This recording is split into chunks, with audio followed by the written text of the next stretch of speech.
Hello friends, अगर आप भी इंग्लिश अच्छे से बोलना चाहते हो तो इस वीडियो को एंड तक ज़रूर देखना।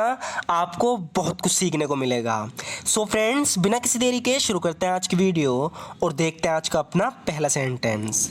सो फ्रेंड्स, यहाँ पर ये बोल रही है कि सड़क पार करते समय एक कार ने उसे टक्कर मार दी। तो यहाँ पर किसी लड़की के बारे में बता रही है कि जब वो सड़क पार कर रही थी तो एक कार ने उसे टक्कर मार दी। हम इंग्लिश में इस तरीके से बोलेंगे, she was hit by a car while she was crossing the street. She was hit by a car while she was crossing the street, यानी सड़क पार करते समय एक कार ने उसे टक्कर मार दी। जब वो स्कूल जाने के लिए सड़क पार कर रही थी तभी उसका एक्सीडेंट हुआ। इस इंग्लिश में बोलेंगे, while she was crossing the street on her way to school. On her way to school का क्या मतलब है? यहाँ पर ही बताना चाह रही है कि वो स्कूल के रास्ते में थी, यानी स्कूल जा रही थी वो जिस समय उसका एक्सीडेंट हुआ। बता रही है कि while she was crossing the street on her way to school she met with an accident. जब वो स्कूल जाने के लिए सड़क पार कर रही थी तभी उसका एक्सीडेंट हुआ है। यहाँ पर एक्सीडेंट होने के लिए हमने बोला है she met with an accident, यानी उसका एक्सीडेंट हुआ while she was crossing the street on her way to school. जब वो स्कूल जाने के लिए सड़क पार कर रही थी वो सड़क पर गिर पड़ी और बेहोश हो गई। आगे बता रही है कि she fell down on the road. She fell down on the road and became unconscious. She fell down on the road and became unconscious, यानी वो सड़क पर गिर पड़ी और बेहोश हो गई।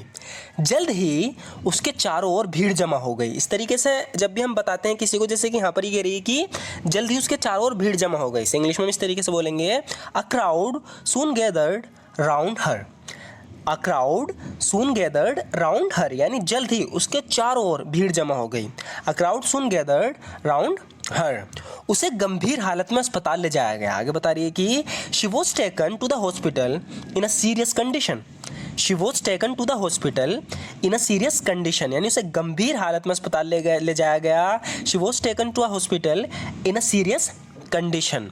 मैं साउथ अफ्रीका में थी। अपने बारे में बता रही है कि I was in South Africa.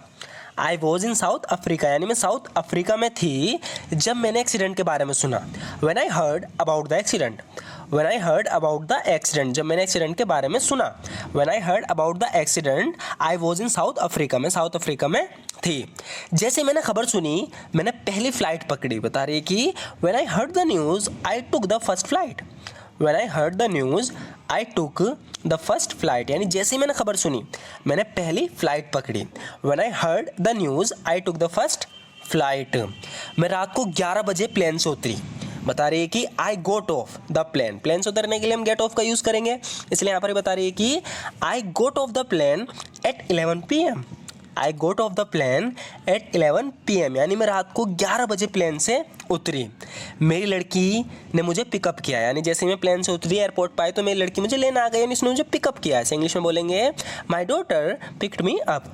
My daughter picked me up, मेरी लड़की ने मुझे पिकअप किया और फिर मैं सीधा अस्पताल गई। बता रही कि and then I went straight to the hospital. And then I went straight to the hospital, और फिर मैं सीधा अस्पताल गई। And then I went straight to the hospital. मैं उसके साथ 3 दिनों तक अस्पताल में रही। I was at the hospital with her for 3 days। I was at the hospital with her for 3 days, यानी मैं उसके साथ 3 दिनों तक अस्पताल में रही। I was at the hospital with her for 3 days। मुझे हैरानी हुई जब मैं पहुंची तुम अस्पताल में नहीं थे। तो बता रही है कि जब मैं अस्पताल में पहुंची तो तुम वहाँ नहीं थे, मुझे हैरानी हुई। I was surprised you weren't in the hospital when I arrived. I was surprised you weren't in the hospital when I arrived, यानी मुझे हैरानी हुई तुम अस्पताल में नहीं थे जब मैं पहुंची। जब ये सब हुआ तो तुम कहाँ थे? यानी जब उस लड़की का, हमारी लड़की, इनकी लड़की है, वो उसके बारे में कह रही है कि जब उसका एक्सीडेंट हुआ तो तुम कहाँ थे? Where were you when all this happened, यानी जब ये सब हुआ तुम कहाँ थे? Where were you when all this happened. Where were you when all this happened, यानी जब ये सब हुआ तुम कहाँ थे? जब उसे तुम्हारी सबसे ज़्यादा ज़रूरत थी तुम वहाँ नहीं थे। बता रही कि when she needed you most. When she needed you most, यानी जब उसे तुम्हारी सबसे ज़्यादा ज़रूरत थी। When she needed you most, you weren't there, तुम वहाँ नहीं थे। You weren't there when she needed you most, जब उसे तुम्हारी सबसे ज़्यादा ज़रूरत थी तुम वहाँ नहीं थे, तुम्हें भी वहाँ होना चाहिए था। You are supposed to be there too. You are supposed to be there too का मतलब है कि तुमसे ऐसी उम्मीद की जाती है कि तुम्हें वहाँ होना चाहिए था, तुम उसके पिता हो। बता रही है कि you are supposed to be there too, यानी तुम्हें भी वहाँ होना चाहिए था। मुझे उसका मेरे घर में बार बार आना पसंद नहीं है। किसी लड़के से किलसती है तो अपनी लड़की से कह रही है कि मुझे उसका मेरे घर में बार बार आना पसंद नहीं है। इसे इंग्लिश में इस तरीके से बोलेंगे, I don't like him coming to my house so often. I don't like him coming to my house so often, यानी मुझे उसका मेरे घर में बार बार आना पसंद नहीं है। I don't like him coming to my house so often. मैंने उससे आने को मना किया था और वो फिर भी आ गया। बता रही है कि I told him not to come and he came anyway. I told him not to come and he came anyway. मैंने उससे आने को मना किया था और वो फिर भी आ गया। I told him not to come and he came anyway. तुम्हारे आगे तुम्हारी पूरी ज़िंदगी पड़ी है। तो किसी के साथ कुछ बुरा हुआ, मतलब कोई हार गई किसी मैच वेच में, किसी कंपटीशन में, तो काफ़ी उदास है। तो यहाँ पर ये कह रही है कि तुम्हारे आगे तुम्हारी पूरी ज़िंदगी पड़ी है। You have your whole life ahead of you. You have your whole life ahead of you, यानी तुम्हारे आगे तुम्हारी पूरी ज़िंदगी पड़ी है। You have your whole life ahead of you. क्या हुआ अगर तुम नहीं जीती? कह रही है कि what happened if you didn't win. What happened if you didn't win, यानी क्या हुआ अगर तुम नहीं जीती? What happened if you didn't win. मुझे बच्चों के लिए रात का खाना बनाना है। यहाँ पर हम 3 सेंटेंस देखेंगे एक साथ, थोड़ा ध्यान से देखना है। यहाँ पर इससे कह रही है कि मुझे बच्चों के लिए रात का खाना बनाना है। इसे इंग्लिश में बोलेंगे, I have to make dinner for kids. I have to make dinner for kids, यानी मुझे बच्चों के लिए रात का खाना बनाना है और मुझे पूरे घर की सफाई भी करनी है। And I also have to clean the whole house. And I also have to clean the whole house, और मुझे पूरे घर की सफाई भी करनी है। And I also have to clean the whole house. ऊपर से मुझे 10 बजे मीटिंग भी अटेंड करनी है। तो आगे से बता रही है कि ऑन टॉप ऑफ दैट, यानी इससे आगे ऊपर से, on top of that I have to attend a meeting 10 o'clock। तो थोड़ा ध्यान से देखो, यहाँ पर इसके पास 3 काम है। तो इस तरीके से बता रही है कि I have to make dinner for kids, मुझे बच्चों के लिए खाना बनाना है रात का, और मुझे पूरे घर की सफाई भी करनी है। And I also have to clean the whole house. ऊपर से मुझे 10 बजे मीटिंग भी अटेंड करनी है। On top of that I have to attend meeting at 10 o'clock।